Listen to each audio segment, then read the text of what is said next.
Hello, আপনাদের সবাইকে স্বাগতম আমাদের কিউট ইমোশনের নতুন একটা ভিডিওতে। আজকের ভিডিওতে কিছু কথা বলবো, হয়তো বা ওইটা শোনার পরে অনেকেই মন খারাপ করতে পারেন, কিন্তু সত্যি বলতে আমার হাতে আর করার মতো কিছু নাই।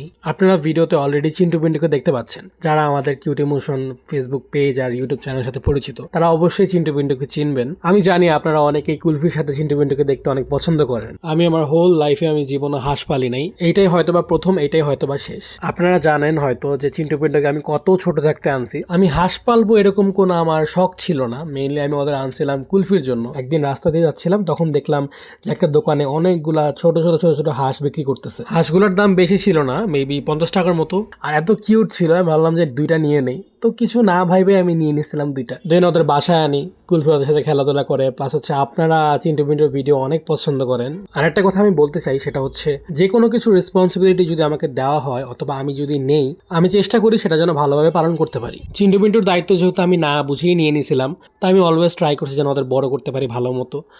আর আমি জানি না আমি কতটুকু সফল হয়েছি, বাট আলহামদুলিল্লাহ ওরা মাশাআল্লাহ অনেক বড় হয়ে গেছে। আর দিন দিন আমাদের সাথে থাকতে থাকতে ওদের একটা অ্যাটাচমেন্ট হয়ে গেছে আমাদের সাথে, প্লাস হচ্ছে আমাদেরও একটা অ্যাটাচমেন্ট হয়ে গেছে ওদের সাথে। বাট সবচেয়ে বড় সত্যি কথা যেটা হচ্ছে, ওরা খাঁচায় পালার পাখি না। আমরা যেহেতু অ্যাপার্টমেন্টে থাকি, তো অ্যাপার্টমেন্টে ওরকম করে ছেড়ে পালার সুবিধা নাই। আর হাঁসদের ব্যাপারে আমি যেটা জানি, ওরা অলওয়েজ পানিতে থাকতে পছন্দ করে। ওদের এভাবে খাঁচায় আটকিয়ে রেখে পালা যায় না। আপনারা অনেকেই জানেন যে আমি কবুতরও পালি, তো কবুতর খাঁচায় পালা যায়, কিন্তু হাঁস কখনো খাঁচায় পালা পসিবল না। যখন ওরা ছোট ছিল তখন ওদের পালা ইজি ছিল। ওদের একটা বল দিতাম, বলের মধ্যে পানি থাকতো, ওখানে পানিতে নেমে ওরা সাঁতার কাটতো, গোসল করতো। বাট এখন ওরা মাশাআল্লাহ যে এরকম বড় হয়ে গেছে, এখন আর ওইটা পসিবল না যে এত বড় বল আনা, পানিতে ওদের এভরিডে গোসল করানো একটু ডিফিকাল্ট আমার জন্য। তো সবকিছু বুঝে শুনে আমি যেটা চিন্তা করলাম যে ওদের আসলে এখানে রাখা পসিবল না, এটা ওদের জন্যও ভালো না। আর মেন কথা হচ্ছে এই জায়গাটা ওদের না।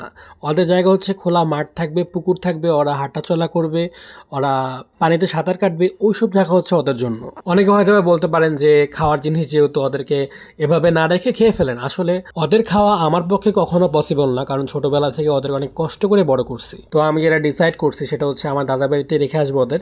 ওখানে খুব সুন্দর জায়গা আছে, আর আমার মামাতো ভাই আছে, ও ওদের পালবে। আমার মনে হয় যতটুকু আমার পক্ষে পসিবল ছিল আমি করার ট্রাই করছি ওদের জন্য।